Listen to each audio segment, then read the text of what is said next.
All right, guys, we're going to just jump right into it.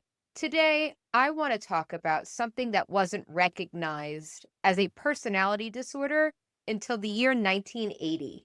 It's a term that gets thrown around often, glamorized in pop culture, and in my estimation, used rather flippantly to describe emotional abuse within relationships. I'm talking about narcissistic personality disorder, also known as NPD.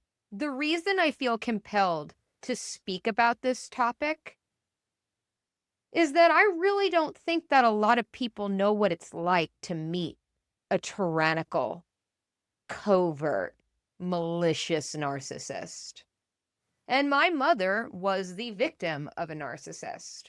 The well worn emotional scars of my mother's upbringing inadvertently affected my life growing up.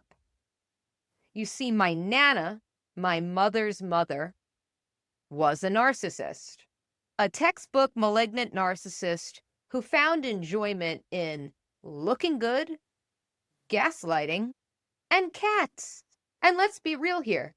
The only reason the cats found affection was because they're the only other creature more narcissistic than her.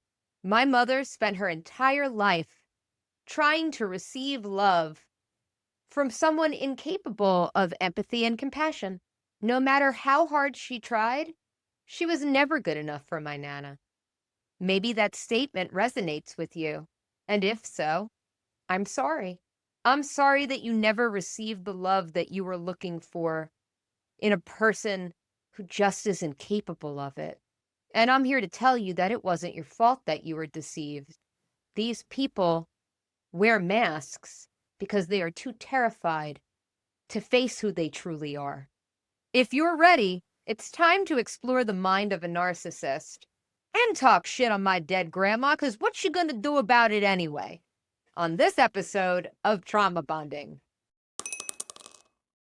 To fully understand narcissistic personality disorder, we have to go back to the origin, which is narcissism. Where does narcissism derive from? The Greek mythology about Narcissus.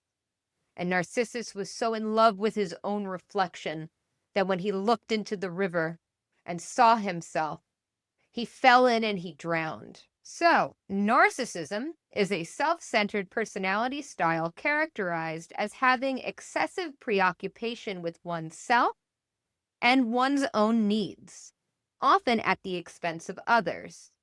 Narcissism, named after the Greek mythological figure Narcissus, has evolved into a psychological concept studied extensively since the early 20th century, and it has been deemed highly relevant in various societal domains. Narcissism exists on a continuum that ranges from normal to abnormal personality expression.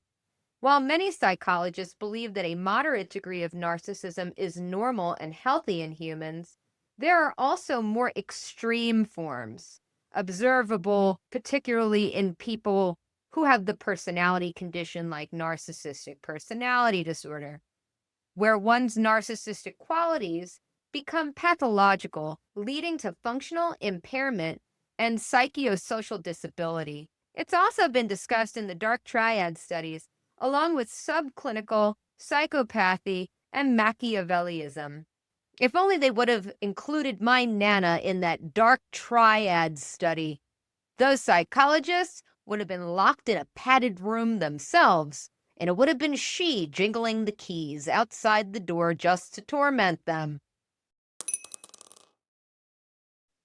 Narcissistic personality disorder is a personality disorder characterized by a lifelong pattern of exaggerated feelings of self-importance and an excessive need for admiration and a diminished ability to empathize with other people's feelings. Narcissistic personality disorder is one of the subtypes of the broader category known as personality disorders. It is often comorbid with other mental disorders and associated with significant functional impairment and psychosocial disability. Personality disorders are a class of mental disorders characterized by enduring and inflexible maladaptive patterns of behavioral, cognition, and inner experience exhibited across many contexts and deviating from those accepted by any culture. These patterns develop by early adulthood and are associated with significant distress or impairment. Criteria for diagnosing personality disorders are listed in the 6th chapter of International Classification of Diseases, the ICD, and in the American Psychiatric Association Diagnostic and Statistical Manual of Mental Disorders, also known as the DSM. And as a side note, narcissistic personality disorder was not included in the DSM until volume 3, which was in 1980.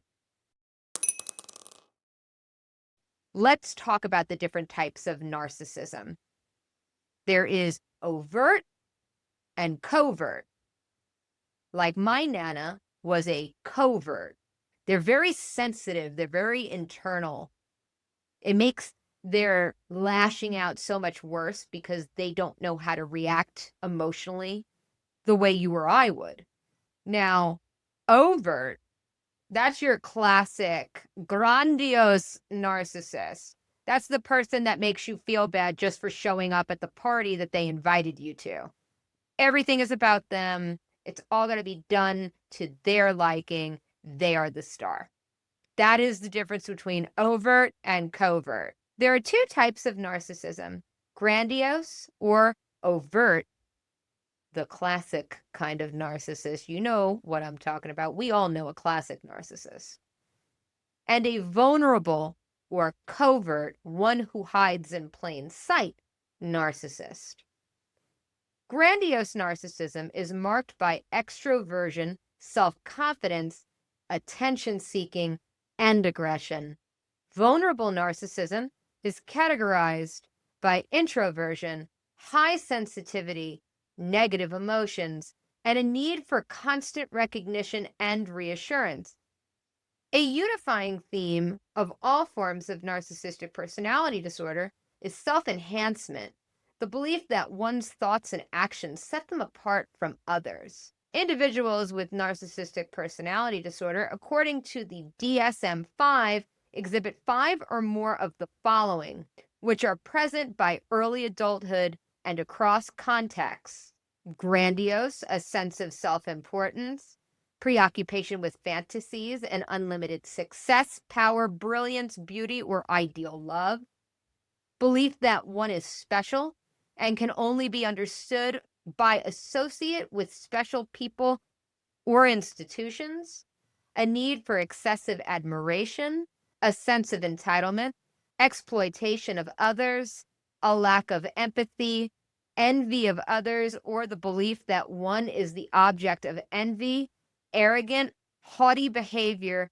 or attitudes. Individuals with NPD can be easily strung by criticism or defeat and may react with disdain or anger, but social withdrawal or the false appearance of humility may also follow according to the DSM-5.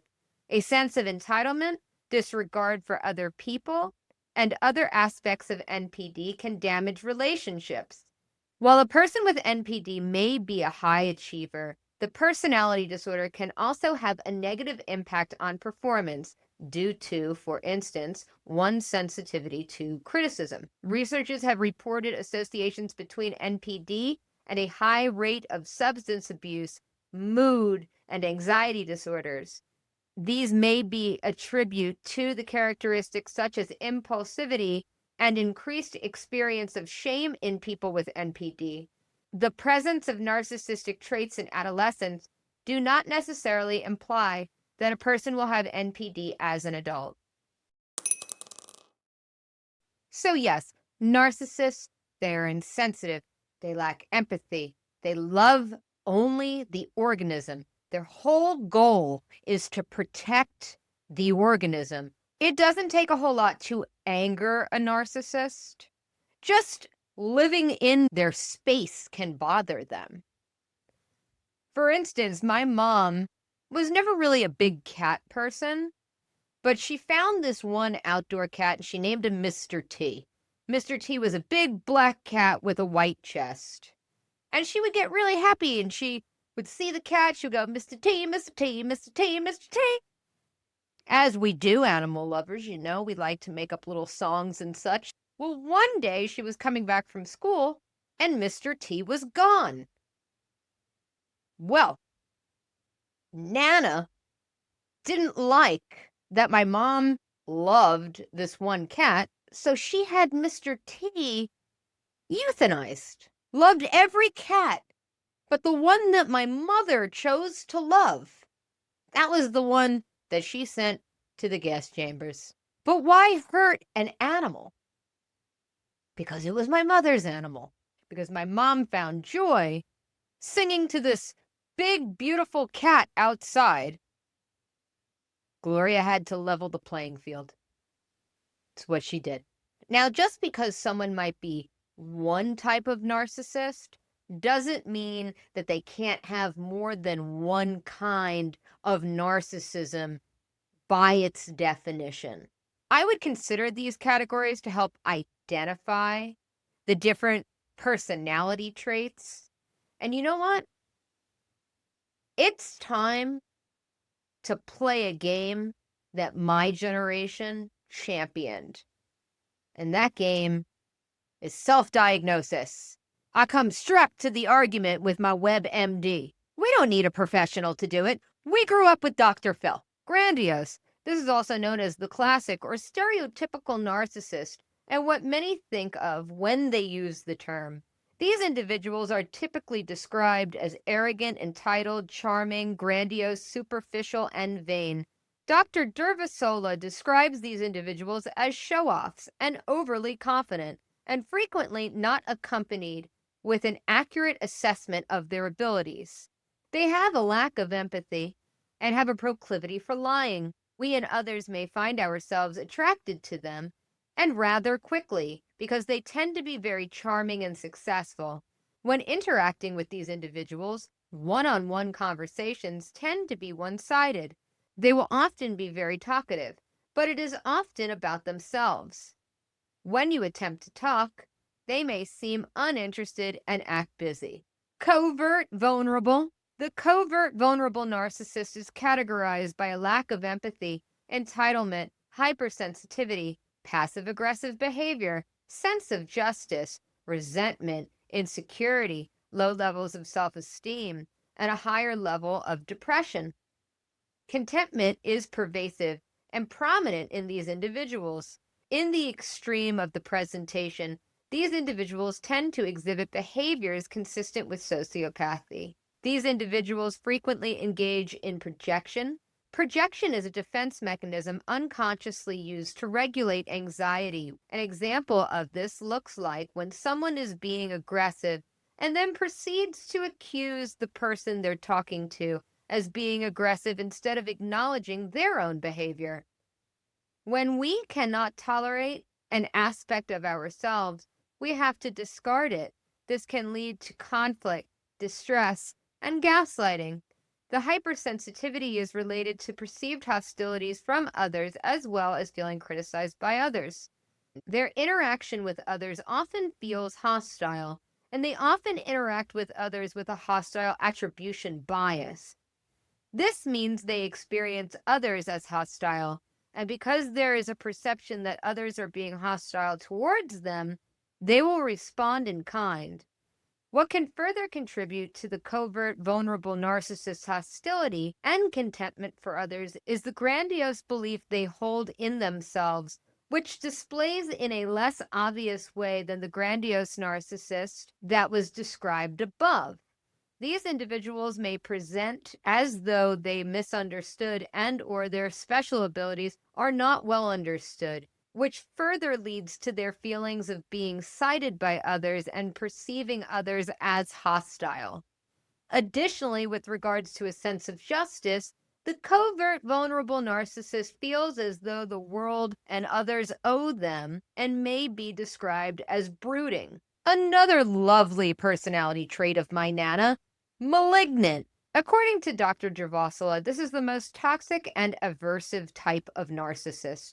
She writes, This form takes the grandiose narcissist and adds a more exploitative, agnostic, Machiavellian, and at times seemingly psychopathic overlay. Malignant narcissists drive people to the edge and leave them feeling betrayed, fearful, manipulated, tricked, and devastated.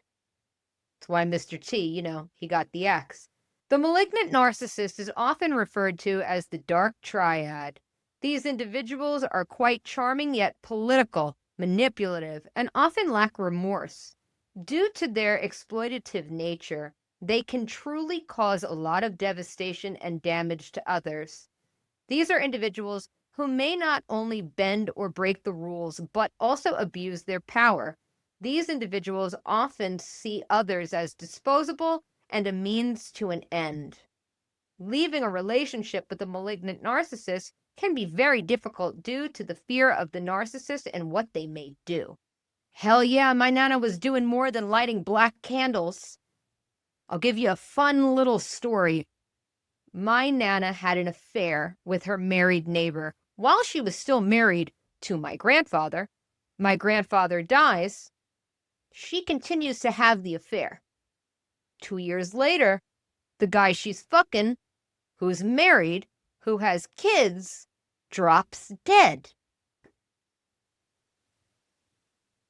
The neighbor left everything to my Nana in his will. He took out his wife and his children and left the house in New York to her. I will say my Nana was pretty cool about that situation. She gave them 1 month to get all of their shit out of that house, or anything that was left, she was putting on the street. Communal. Communal narcissists are wholly engaged in the community and post everything online about their pursuits in changing the world. Communal narcissists may feature frequent posts on social media or personal websites showing them interacting with those less fortunate. And they'll use hashtags like feels good to give back. Then they sit back and expect validation from their followers. Example, wow, you are amazing. You have the biggest heart ever. Keep saving the world and look hot in your bikini while you do it. And then bask in the likes and comments about their giving nature. These individuals perceive themselves as altruistic, which is in contrast to the 3 types that would perceive themselves as successful. Neglectful. Neglectful narcissists do not engage with anyone unless they want something from them. People are seen as conveniences for them and not as individuals to have a genuine relationship and connections with. Benign. Benign narcissists often exhibit a lack of empathy, entitlement, and grandiosity. However, others experience their lack of empathy as being clueless, their entitlement as being clumsy, and their grandiosity as being childlike. These are the individuals that only talk about themselves. They have a superficial immaturity and often resemble adolescents who are preoccupied with caring what others think about them, obsessively follow social media and likes, are thoughtless when they speak, and others are often dismissing their behaviors as someone who does not have a filter. Relationships with these individuals may not be fulfilling and may be described as shallow and immature. In comparison to the other types of narcissists, these individuals do not cause as much damage or destruction. In many ways, they are very harmless. Entitled. Dr. Dervashula, I will never say this doctor's name right. Dr. Dervashula describes that entitlement is being seen everywhere today, which underscores the entitlement is taught. It is not a trait we are born with, like introversion or extroversion. Entitlement is visible in these behaviors, and it is a belief that we deserve special treatment without cause or reason, even at the expense of another person. Entitlement is visible in the behaviors of others, and it is a belief that we deserve special treatment without cause or reason, even at the expense of another person. We can all think of examples of entitlement: the impatient person at the store who feels they do not need to wait in line, or the person who removes a reserved sign in a blocked off area at an event and sits in the restricted area anyways. Last but not least, we have generational or cultural narcissist, which I believe that there are a lot of narcissists that came from my Nana's generation. There's something about being born in the 1930s and 40s. I don't know if it had something to do with World War II. I don't know if it was just my Nana's generation in general that narcissism is more common. Let me break this down for you.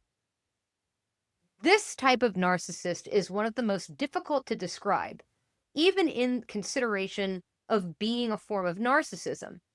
In general, these are narcissists whose behaviors are reinforced by culture. This may look like when we say, our parent looks and acts narcissistic. However, we can understand it because we know their family history, where they came from, where they live, etc. This type of narcissist is reinforced throughout history through integrational traumas and other patterns of behaviors. Dr. Dervashula describes that these patterns of narcissistic behaviors are observed in cultures and societies characterized by patriarchy, major differences in power, massive divides between haves and have-nots, and cultures with a variety of pervasive isms such as racism, colonism, etc. Insecurity is often pervasive in these societies, especially among those with power. They will act in ways that ensure their power. In this way, narcissism becomes an adaptive trait both by the power and those oppressed by it. Entitlement now develops as a function of money, social status, etc. These behaviors and ways of societal functioning, in turn, do not support the development of empathy or even emotional depth in relationships. This can serve to dehumanize others and treat them as indispensable and a means to an end, and reinforces an earlier point about entitlement being taught rather than an innate trait. And again, these were Dr. Dervashula's findings.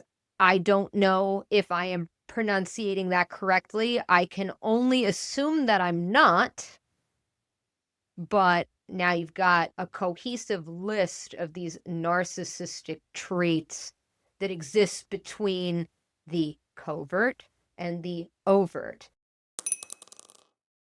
Or as I like to call it, my Nana's favorite activity.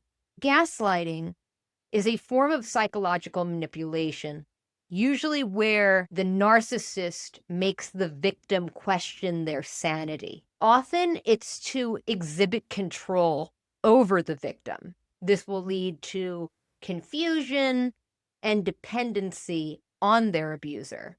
So let's gain a little bit more insight here. Gaslighting involves intentionally misrepresenting facts or events to make the victim question their own reality. Denial and distortion. Gaslighters may deny what actually happened, deny their own actions, or distort their victims' perceptions of the events. Questioning memory and judgment. They might question the victim's memory, judgment, or ability to remember things correctly. Intention to control. The goal is to make the victim dependent on the abuser for validation and a sense of reality. Impact on mental health. Gaslighting can lead to anxiety, depression, low self-esteem, and a general sense of distortion and confusion. There is a serious impact on the victim's mental health that will happen when they're being gaslit. Some of those include anxiety, depression, low self-esteem, and a general sense of disorientation and confusion. Common examples: denying previous agreements or conversations, trivializing the victim's feelings or experiences, questioning the victim's memory of events, creating confusion by changing the subject or denying reality, constant questioning of your own sanity or memory, feeling confused, anxious, or disoriented, doubt about your own perceptions and judgment. reliance on the abuser for validation, feeling isolated and afraid to speak up. And you guys know how I am about my fun facts, so I wanted to include where the term gaslighting came from.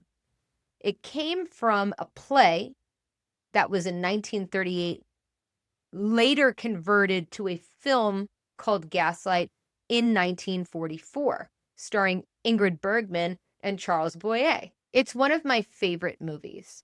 And the play and the film depict a husband manipulating his wife by falsely denying obvious changes in the home, such as the brightness of gas lamps, to make her question her sanity.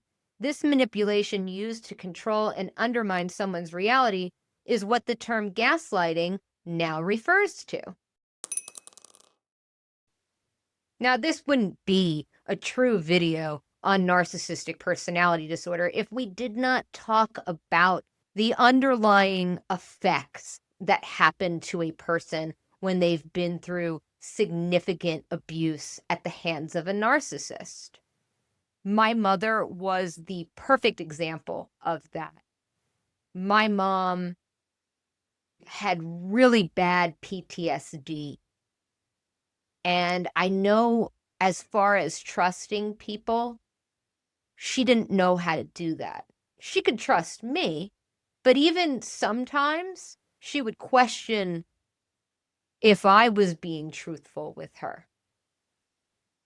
Now, this isn't to say that my mother wasn't the greatest person in my life, but these were things that she was constantly trying to work through up until the day she passed away. And it affected me a lot because my mother isolated herself from her friends because my Nana would constantly call up her friends and say, I'm worried about Lisa. I'm worried about Lisa. Did you know that Lisa did this? Oh, let me tell you what Lisa did. She was able to understand my Nana a little bit better once she started to do her own research on narcissistic personality disorder. And in a way, this episode is for my mother. I'm burying that old bitch a second time out of revenge for my mom. The shit that she put her through, how she made her question her sanity. Let's get into the long-term psychological effects of narcissistic abuse, shall we? While there isn't a single specific term for the type of PTSD experienced by victims of narcissists, it's often referred to as complex post-traumatic stress disorder, C-PTSD. This is because narcissistic abuse often involves ongoing, repeated emotional trauma and manipulation, which can lead to a more complex form of PTSD than a single traumatic event might cause. Complex trauma. Narcissistic abuse often involves a pattern of repeated and prolonged abuse leading to complex trauma. Beyond single event PTSD. Unlike PTSD, which is typically triggered by a single event, CPTSD develops over time due to repeated exposure to trauma. Symptoms beyond standard PTSD. CPTSD can manifest with symptoms like difficulty with emotional regulation, interpersonal relationships, and a negative self-concept, in addition to the typical PTSD symptoms like flashbacks, hypervigilance, and avoidance. Impact on identity and relationships. The ongoing manipulation and control exerted by a narcissist can significantly impact on a victim's sense of self and their ability to form healthy relationships. In essence, CPTSD acknowledges the unique challenges of recovering from long-term and pervasive effects of narcissistic abuse. Other terms used. Narcissistic abuse syndrome. This is a non-medical term used to describe the constellation of symptoms experienced by victims of narcissistic abuse, including anxiety, avoidance, and fear, according to the Healthline. Another non-medical term used interchangeably with narcissistic abuse syndrome, narcissistic victim syndrome, while not A formally recognized diagnosis describes the emotional and psychological impact of narcissistic abuse on individuals, which can manifest as PTSD symptoms. It's important to note that while these terms are used to describe the experiences of victims of narcissistic abuse, they are not official diagnoses with the Diagnostic and Statistical Manual of Mental Disorders, DSM-5. However, they can clarify the impact of narcissistic abuse and seeking appropriate support.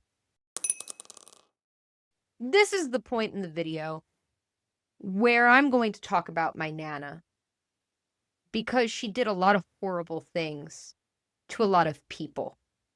And though she never felt shame, my mother did, and I do. Because I can't believe that I come from somebody like her. My Nana was an exquisite beauty, and she used that to her advantage. She roped my grandfather in, who was a rich and successful businessman in New York City. And all she had to do was look good. But I feel like that was boring for her, which is why she meddled in people's lives. Obviously, she wasn't a great parent since all of her children are dead, with the exception of one, the one that was the youngest, my aunt, who I believe is also a narcissist. She was the one my Nana could mold. This is also the aunt that told me when I was 25 that I would never be a Kim Kardashian, that I would be a stripper with a C-section scar. Well, hate to prove you wrong there, Aunt Susan, but no C-section scar and no pussy popping from me. Not that there's anything wrong with that. I remember as a kid watching my mother work so hard to get my Nana's approval, which in turn made me want to seek her approval. Bonding with her was not an easy task, but we would watch this TV show, her favorite, The Swan. If you don't remember The Swan, it was a reality show where normal people got plastic surgery to become beautiful. This was her favorite fucking show, and we would watch it together. I, of course, was probably between 8 or 10, and she would pause the TV, and she would look over at me and say, "All right, Alex, what does this one need to get done?" And look, I would just say what she wanted to hear. I would say rhinoplasty, chin implant, cheek implants. And she was thrilled that a little girl was dissecting people and what they needed to have done. When I think back on that memory, of course, I'm horrified. But that was bonding for me and her. That was how I got her approval. I had to tear apart other people for her to like me. As I got older, I started to buck up on my Nana, and she didn't like that. And I received this bikini. It was a Ralph Lauren bikini. I put it on and thought to myself, wow, look at me. I have a nice figure. And I packed that in my suitcase when I went to go stay with her for a summer. I also packed a Biggie Small shirt. Brooklyn in the house, yo. And towards the end of the trip, I couldn't find the bikini and I couldn't find the Biggie Small shirt. And she started to gaslight me. "Oh, I don't know what you're talking about. You never had those things while you stayed here." "I don't know, Alexandra. I don't think you packed them. I bet you'll find them when you get back home." And I knew I wasn't crazy. I had taken pictures on my friend's digital camera in the fucking bathing suit. I knew I brought it. And I remember I got in her face and I said, "You need to tell me what you did with my t-shirt and my bathing suit. Those are my things. Where are they?" And she laughed in my face. and said, "You'll never see those things again." I was out of line when I called her a cunt, but I regret nothing. She started to pull me by my hair and started to hit me. I didn't cry. I didn't wince in pain. Lord knows she didn't know that I was already doing rounds with my father back at the fucking house in Tennessee. And she was mad. She was mad that I wouldn't cry. And the whole time, I'm just thinking to myself, this is what you put my mother through. And that's on a lesser scale. At that point, I had figured her out. You know, it was a big deal when her sister posed for Playboy. But when I posed for Playboy, she had called all of her friends hysterical crying, saying that I'm a whore.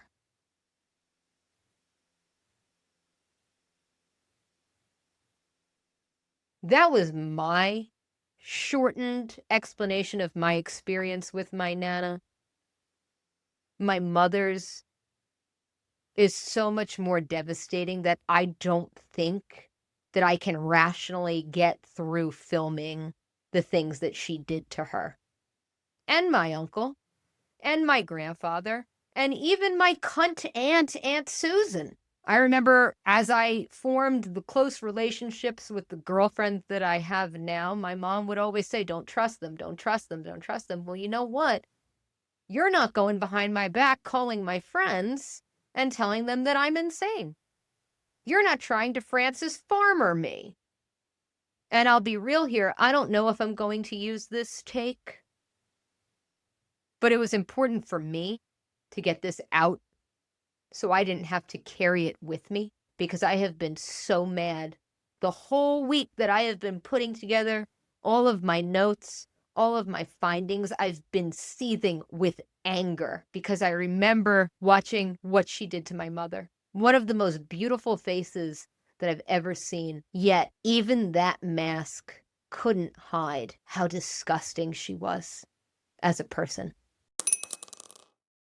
In the years that I watched my mother suffer, I could never understand why she wanted to have the love of her mother. It was only once I became an adult that I understood and valued exactly how much my mother's love meant to me, and how grateful I am that she broke any generational curse of narcissism by showing me love, empathy, and compassion. The sad reality of people with narcissistic personality disorder is that you will never get that love that you want.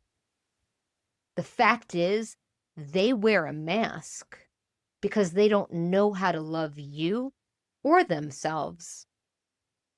There's no way to change them. There's no exact way to know the causes that led them to become a narcissist. When you are the victim of a narcissist, you deal with love bombing, isolation, gaslighting, lack of empathy, and you walk on eggshells the entire way through. It is imperative that you understand that nothing they say or do is your fault. You work so hard to get to a place where maybe they give you a crumb of approval, and you cherish that little crumb just for them to fucking take it away from you in the very next breath. Because if they didn't have you to torture, they would be faced to deal with their own self-criticism. These are not happy people. It doesn't matter how successful they are. It doesn't matter how beautiful they are. These people look in a mirror and they see a black hole. They don't even know how to be human. They're better than human. So why would they love you in all of your mortality? It's a sad life for you, the victim of the narcissist, because you are someone who understands compassion. And as someone who understands love, empathy, and emotional stability, then I know that you will have compassion for these people too. I do. As much as I want to sit here and tell all of my Nana's secrets to the world, I'm able to realize that my anger comes from my disappointment. My anger comes from watching another person suffer. And my anger is prevalent because I did love her. And even at that, who did I really love? Did I love the lie? Because Gloria, the person, was an incredibly fearful organism. No matter how damaged you think you may be, you have the ability to make a connection with people, whereas they can't. They don't know what that's like. As time goes on and you begin to heal from all of the abuse that you suffered at their hands, the less and less you're going to hear or see from your narcissist. I witnessed this in real time. The more people that figured out my Nana, the less phone calls she got to that house, where it was just her and my step-grandfather. My mother, of course, being the dutiful daughter that she was, would pick up the phone because that was her mother. And that's what she would always say to me. We want to know that we have our parents' approval, the validation. Even when my mother died, she never got it. My mother was the last person in my Nana's corner. After that, Karma decided to take up residency. This beautiful woman that had millions of dollars at her disposal died alone in a state hospital bed. It's a sad life, and you have to realize how precious your life is. I think when you get to the point where you realize you are in an entanglement with a narcissist, whether that is a parent, friend, lover, you need to accept the fact that you cannot change these people and seek professional help. I went through the fact that there are long-term negative effects that stick with the victim of a narcissist. I do not believe that it is something you should walk around with alone. You can forgive them, and if you have to, forgive yourself. But don't ever forget what they did to you, how they made you question your sanity. If the narcissist in your life is someone you can cut out of it, do it. Do it because you love yourself. Do it because you choose you over the constant pain and torment. If the narcissist in your life is a family relative or a parent, you resonate with my mother's story, the best thing you can do while you are having this self-examination is put them on pause. They don't like it, but fuck them. We're talking about you. Once you feel as if you can have an honest dialogue with them, that's when you talk to them again. If this were me, I would say, don't talk to your Nana. Don't talk to your dad. Don't talk to your mother. But you know what? I'm not you. We don't have the same story, but we are empathetic individuals. Whatever you consider to be the right mode here, you apply that. If they start trying to gaslight you, put more distance on it. But ultimately, this is your choice, how you choose to go about your relationships moving forward with a narcissist. Learn to love you before them, because I'm going to tell you something that you deserve to hear. You don't need their love to validate your worth. If you enjoyed today's video, consider hitting subscribe. If you liked the video, show me that you did. Put a like on it, leave a comment. I do enjoy reading the comments. My name is Alexandra Van Zeeland, and remember, only love can change the world, and that starts with you.